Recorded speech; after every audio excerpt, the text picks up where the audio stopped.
رات کی گہری خاموشی میں جب پورا مکہ سویا ہوا تھا، ایک پہاڑ کی چوٹی پر ایک تنہا انسان سجدے میں جھکا ہوا آنسو بہاتا اپنے رب کو پکارتا تھا۔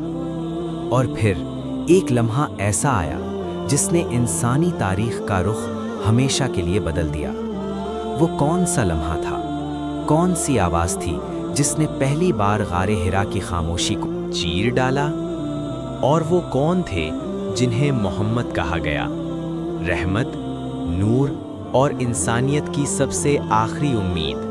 آج کی اس ڈاکیومنٹری میں ہم آپ کو لے چلیں گے اس حقیقت کے سفر پر جہاں ہر قدم پر تاریخ کا وزن ہے اور ہر منظر میں نور ہدایت چھپا ہے۔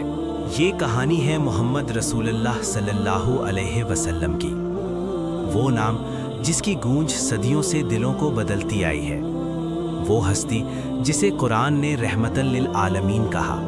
یہ صرف تاریخ نہیں، یہ انسانیت کی رہنمائی کا سفر ہے، وہ سفر جو صحرا کے تپتے ریتلے راستوں سے شروع ہوا اور پوری دنیا کے دلوں تک پہنچا۔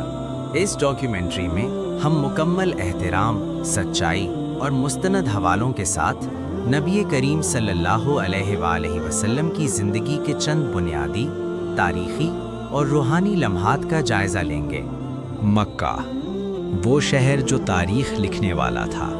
کعبہ، جو ابو الانبیاء ابراہیم علیہ السلام نے تعمیر کیا تھا، مگر اس کے گرد لاتعداد بت رکھے ہوئے تھے۔ ایسے ماحول میں ایک گھر میں، بنی ہاشم کے گھرانے میں 570 عیسوی میں ایک معصوم بچے نے جنم لیا۔ نہ باپ ساتھ، نہ ماں زیادہ دیر زندہ رہی، لیکن اللہ نے ان کی پرورش کے لیے بہترین دلوں کا انتخاب کیا۔ دادا عبد المطلب، پھر چچا ابو طالب۔ محمد صلی اللہ علیہ وسلم بچپن ہی سے امین، سچے، صاف دل، خاموش مزاج اور گہری سوچ والے تھے۔ لوگ آپ کے پاس امانتیں رکھتے، آپ جھوٹ سے نفرت کرتے، بتوں سے دور رہتے۔ یہ وہ وقت تھا جب پوری انسانیت ایک آخری پیغام کی منتظر تھی، اور وہ پیغام مکہ کے پہاڑوں میں کہیں خاموشی سے پروان چڑھ رہا تھا۔ غار حرا، تنہائی کا وہ مقام جہاں آسمان زمین سے ملا۔ محمد صلی اللہ علیہ وسلم جب جوان ہوئے تو آپ صلی اللہ علیہ وسلم گہری سوچوں میں ڈوبنے لگے۔ مکہ کا ماحول، معاشرتی ناانصافیاں، کمزوروں پر ظلم، یہ سب آپ کے دل کو بے چین کر دیتا۔ پھر آپ نے پہاڑ کی ایک خاموش چوٹی، غار حرا کو اپنا مقام بنا لیا۔ وہاں عبادت، غور و فکر، تنہائی، آنسو اور اللہ سے قرب کی طلب تھی۔ پہاڑ پر چڑھ کر دور سے مکہ کی روشنیاں معمولی سی دکھتی تھیں، لیکن اس خاموشی میں ایک عظیم راز چھپا ہوا تھا۔ یہ راتیں معمولی نہیں تھیں، یہ وہ لمحے تھے جنہوں نے نبی کریم صلی اللہ علیہ وسلم کو وحی کے لیے تیار کر رہا تھا۔ یہ راتیں معمولی نہیں تھیں، یہ وہ لمحے تھے جنہوں نے نبی صلی اللہ علیہ وسلم کو وحی کے لیے تیار کر رہا تھا۔ اقرا، پہلا لفظ جو انسانیت کی تقدیر بدل گیا۔ رمضان کی ایک عظیم رات، غار حرا کی گہری خاموشی میں ایک نورانی وجود نازل ہوا، حضرت جبریل علیہ السلام۔ وہ لمحہ جس کی گرمی آج تک ایمان والوں کے دلوں میں موجود ہے۔ نبی صلی اللہ علیہ وسلم نے پہلی مرتبہ فرشتے کی آواز سنی، اقرا، پڑھو۔ نبی صلی اللہ علیہ وسلم نے کہا، میں پڑھا ہوا نہیں ہوں، لیکن یہ وحی کی ابتدا تھی۔ پھر دوبارہ فرمایا گیا، اقرأ بسم ربک الذی خلق، پڑھو اپنے رب کے نام سے جس نے پیدا کیا۔ محمد صلی اللہ علیہ وسلم کانپ رہے تھے، دل تیزی سے دھڑک رہا تھا اور تاریخ کا سب سے بڑا اعلان ہو چکا تھا۔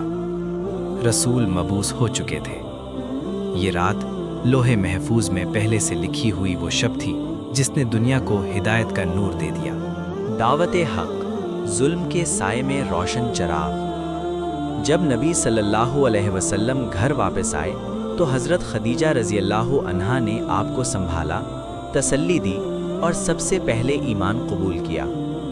پھر خفیہ دعوت کا آغاز ہوا۔ دھیرے دھیرے دل روشن ہوتے گئے۔ حضرت علی، حضرت ابو بکر، حضرت زید، یہ وہ لوگ تھے جنہوں نے حق کی پہلی روشنی دیکھی، لیکن مکہ کے سرداروں نے دشمنی شروع کر دی۔ ظلم، تکلیف، سماجی بائیکاٹ، ہر ممکن کوشش کی گئی کہ حق کی آواز دب جائے، مگر رسول اللہ صلی اللہ علیہ وسلم نے کبھی ہمت نہ ہاری، یہاں تک کہ شعیب ابی طالب کا سخت ترین محاصرہ بھی آیا۔ بھوک، پیاس، رونا، سسکیاں، لیکن ایمان جیسے پتھر پر نقش ہو چکا تھا۔ پھر اللہ نے ایک عظیم انعام دیا، معراج کا سفر، جہاں آسمانوں کے دروازے کھلے، جنت و جہنم دکھائی گئی، اور نماز کا تحفہ ملا۔ مدینہ، وہ زمین جہاں اسلام نے پر لگائے۔ 13 سال کی جدوجہد کے بعد جب مکہ والوں کا ظلم حد سے بڑھ گیا، اللہ نے ہجرت کا حکم دیا۔ رات کی تاریکی میں نبی صلی اللہ علیہ وسلم اور حضرت ابو بکر صدیق رضی اللہ عنہ غار ثور کی طرف روانہ ہوئے۔ پیچھے دشمنوں کی تلواریں، سامنے اللہ کا وعدہ۔ غار میں قدموں کی چاپ تک سنائی دی، لیکن نبی صلی اللہ علیہ وسلم نے فرمایا، لا تحزن ان اللہ معنا، غم نہ کرو، اللہ ہمارے ساتھ ہے۔ یہ الفاظ زمین پر نہیں، دلوں پر لکھے گئے۔ مدینہ پہنچ کر اسلام نے اپنی ریاست قائم کی۔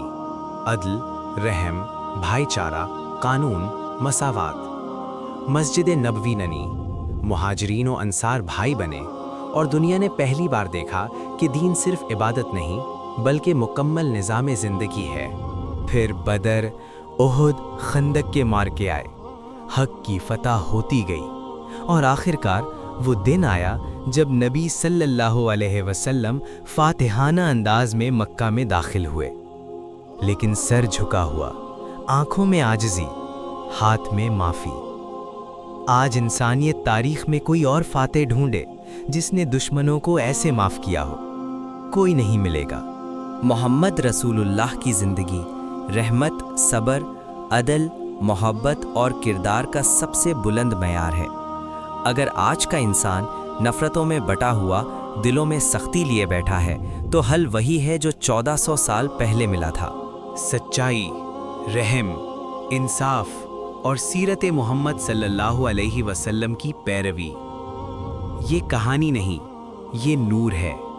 یہ وہ نور ہے جو دل کو بدل دیتا ہے اور زندگی کا مقصد سمجھا دیتا ہے۔ اگر ہم چاہتے ہیں کہ ہماری زندگی بہتر ہو، تو ہمیں اسی ہستی کی طرف پلٹنا ہوگا جو دنیا کے لیے رحمت بنا کر بھیجے گئے۔